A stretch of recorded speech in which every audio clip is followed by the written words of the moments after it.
Salutare! Vreau să împărtășesc astăzi cu voi un gând scurt. El se află în cartea Numeri, capitolul 30 și vorbește despre făgăduințele pe care le fac femeile și cum pot fi dezlegate de ele. Și spune că dacă o femeie e în casa tatălui ei și ea face o făgăduință, zice, tatăl ei va afla de juruința pe care a făcut-o ea și de făgăduința cu care s-a legat. Dacă nu-i zice nimic în ziua în care află de juruința ei, toate juruințele ei vor fi primite și orice făgăduință cu care s-a legat va fi primită.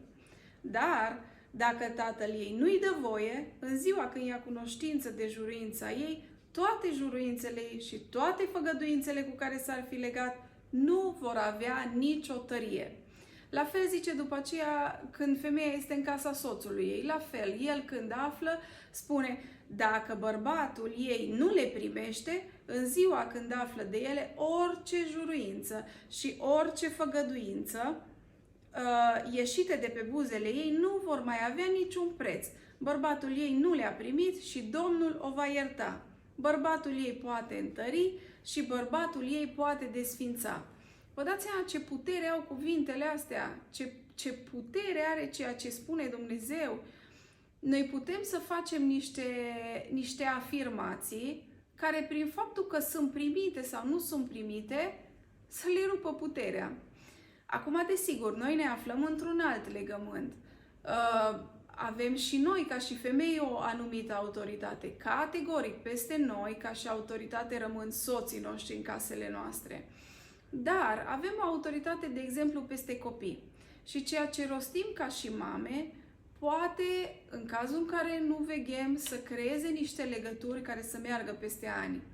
Am văzut foarte des persoane care după 10 de ani se confruntă cu greutatea unor cuvinte, cu povara unor cuvinte care au fost rostite peste ei, se identifică cu ele și nu știu cum să fie eliberați. Poate o mamă nevegheatoare a rostit ceva peste ei, poate un profesor cu influență a rostit niște lucruri peste ei și oamenii ăștia efectiv nu știu cum să scape de puterea acelor cuvinte. Dar pasajul ăsta, lucrul ăsta ne învață și cred că nu l-am citit întâmplător în vremea asta. Cred că el a fost de folos unei familii dragi care s-a confruntat cu o situație în vremea asta, dar nu cred că este doar pentru atât. Cred că este un exemplu pentru noi toți, sau pentru fiecare dintre noi, să știm puterea cuvintelor noastre, dar să știm că există un mod în care să combatem ce am zis dacă lucrurile nu au fost tocmai potrivite. Și mă gândeam, de exemplu, primești un diagnostic prost. Mergi la doctor și ți se dă un diagnostic prost. Vă rog frumos să nu înțelegeți că am ceva cu doctorii sau că nu sunt de acord cu lucrurile pe care le spun sau fac o treabă incredibilă și mulțumim lui Dumnezeu pentru ei și Dumnezeu să-i binecuvânteze să lucreze cu aceeași pasiune în continuare. Ceea ce spun eu este că doctorul poate să vadă limitat situația, poate să vadă planul fizic și în planul fizic să-ți dea cel mai bun feedback pe care îl poate da cineva. Numai că există încă un plan, planul spiritual. El acolo nu poate să vadă. Și acolo Dumnezeu este Cel care are, din punctul meu de vedere, primul și ultimul cuvânt. Dar în momentul în care primești un diagnostic care nu este favorabil, tu poți să-l primești sau poți să-l respingi și să spui nu. Lucrul ăsta nu este pentru viața mea. Pentru viața mea este ceea ce spune Dumnezeu. Și o să vorbim despre ceea ce spune Dumnezeu în cazuri de genul ăsta într-o întâlnire viitoare. Afli că situația financiară merge foarte prost, vezi niște știri descurajante și primești toate lucrurile alea.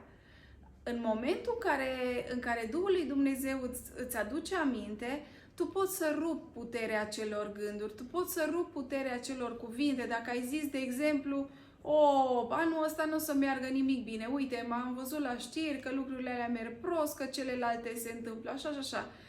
Și tu poți să le primești.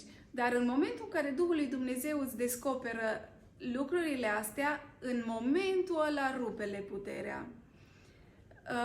Vă îndemn să trăim în felul ăsta, vă îndemn să trăiți în felul ăsta, pentru că numai ce spune cuvântul lui Dumnezeu să fie adevăr pentru noi, pentru că altfel ne-am pierde în toate problemele și în toate situațiile care se întâmplă în jurul nostru. Umblați pline de putere în călăuzirea lui Dumnezeu în continuare. Dumnezeu să vă binecuvânteze!